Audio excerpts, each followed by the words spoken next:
Today I'd like to talk about cash flow forecasting.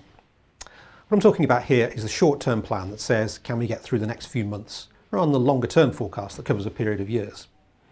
That's important too, of course, but what we're on today is the short-term tactical approach. I've often thought that cash flow forecasting is rather like weather forecasting. You know what's going to happen tomorrow. You've got a reasonable idea about the next week.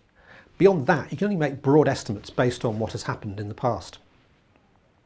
Now, I don't believe in repeating something that's already been done, so I had a look around YouTube for a video on making a cash flow forecast.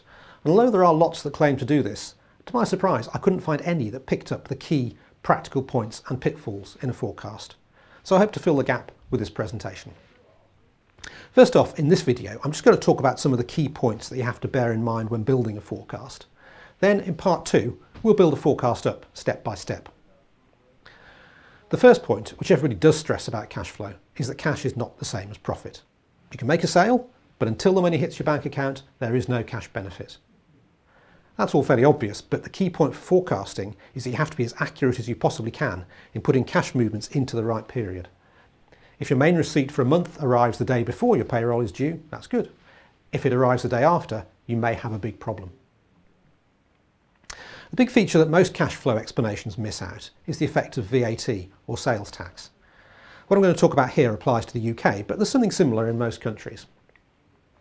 There are lots of exemptions and quirky rules, but for most businesses, you can add 20% to the value of everything you sell for VAT.